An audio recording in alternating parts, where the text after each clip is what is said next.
नमस्कार, सभी दर्शकों का बहुत बहुत स्वागत। आज हम विशेष चर्चा करने जा रहे हैं। सूर्य उच्च राशि में प्रवेश करेंगे तो उसके प्रतिफल क्या होंगे। ऐसी स्थिति में जब 3 ग्रहों का योग यहाँ बना हुआ है सूर्य के 30 अंश की मात्र दूरी पर, ज्योतिष शास्त्रों में इसकी बहुत बड़ी महत्ता कई ग्रंथों में बताई गई है। उन ग्रंथों में आप अगर देखना चाहें तो देख सकते हैं। हद्दा शब्द का प्रयोग किया गया। हद्दा हद्दा का मतलब है उसकी हद में, इसकी सीमा के साथ, हद के साथ जुड़ा हुआ है। अब ऐसी स्थिति में जब सूर्य के मात्र 10-12 अंशों के निकट रहने के कारण ग्रह अस्त हो जाते हैं और सूर्य उच्च राशि में आ रहा है, तो ऐसी पोजीशन में इन त्रिग्रह योग का जो अस्तित्व है वो क्या होगा और सूर्य का उच्च राशि में आना कितना सार्थक माना जाता है और इसके लक्षण क्या है अच्छा और बुरा फल देने के। क्योंकि उच्च राशि में सूर्य आने से कुछ लोगों को खुशी होती है कि मेरा सूर्य उच्च राशि में आ गया है, तो नुकसान भी तो करता है ये। और कहाँ लाभ देता है? 3 अवस्थाएं हैं, बाल्यावस्था, युवावस्था और वृद्धावस्था। हर ग्रह की 3 अवस्थाएं हैं, उसकी डिग्री निर्धारित की गई है। इतनी डिग्री तक ये, इतनी तक ये और इतनी तक वृद्धावस्था। जब लास्ट में 5 अंश के बाद अपने प्रभाव हीन हो जाता है ग्रह और बहुत अच्छे वो नहीं देता, अपने प्रभाव नहीं दे पाता। अब कुछ लोग, मैं ऐसे ही एक ऑफ द रिकॉर्ड बता रहा हूँ, कुछ लोगों को लगता है कि हम डिग्री जानते ही नहीं है। ऐसी बात करेंगे कि नहीं मेरी डिग्री जरूर चेक कर लेना। भाई डिग्री हम जानते हैं किस तरह चेक करते हैं। सूर्य परमोच्च कहा गया है, परमोच्च, परम उच्च 10 अंश पर, यानी कि 23 और 24 ये 2 तारीख इतनी जबरदस्त है सृष्टि के अंदर। आपको पता है कि 24 अप्रैल को सचिन तेंदुलकर का जन्म हुआ। जिनका आज तक पिछले 50 सालों में हमने देखा जिनका सूर्य उच्च राशि में 10 अंश का है, बहुत लोग हैं ऐसे जिनको विश्व में जाना जाता है। और 10 अंश पर परमोच्च होने के बाद भारत के एक बहुत बड़े नेता भी हुए हैं, मैं आपको नाम बताता हूं, वो भी इसी अंशों के निकट। हेमवती नंदन बहुगुणा की डेट ऑफ बर्थ चेक कर लो। 22 से लेकर 26 अप्रैल के बीच में ये 4 दिन बड़े इंपॉर्टेंट होते हैं। और कोई ग्रह फायदा दे या ना दे, केवल एक ग्रह उसकी पर्सनालिटी को अगर सही जगह बैठा है तो विश्व विख्यात बनाने में बहुत बड़ा योगदान करता है। ये सूर्य उच्च राशि में एक चीज और ध्यान देना, सूर्य राजा है और राजाओं जैसी एक्ट करता है वो आदमी जिसका सूर्य उच्च में हो। चंद्रमा स्वग्रही हो, याद रखना भगवान राम की कुंडली में भी ऐसे ही ग्रह थे, सूर्य उच्च राशि में थे। 4 ग्रह उच्च केंद्र में हंस योग बना हुआ, बृहस्पति चंद्रमा का हंस योग और सप्तम भाव रोचक योग और 10म भाव बहुत अच्छा योग बना हुआ भगवान राम का। तो ये राहु उच्च राशि में इस प्रकार के जो योग होते हैं मनुष्य को महापुरुष योग बनाते हैं।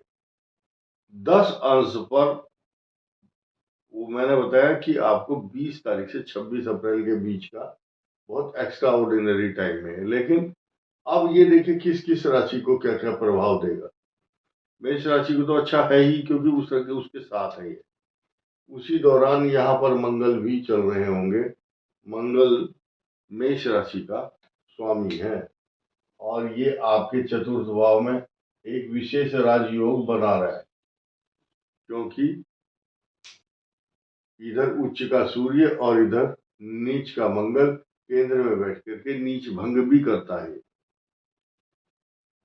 अब ये 12 की 12 राशियों को इफेक्ट करता है। सिर्फ ये जो कन्या राशि है इसके लिए अच्छा फल नहीं देगा।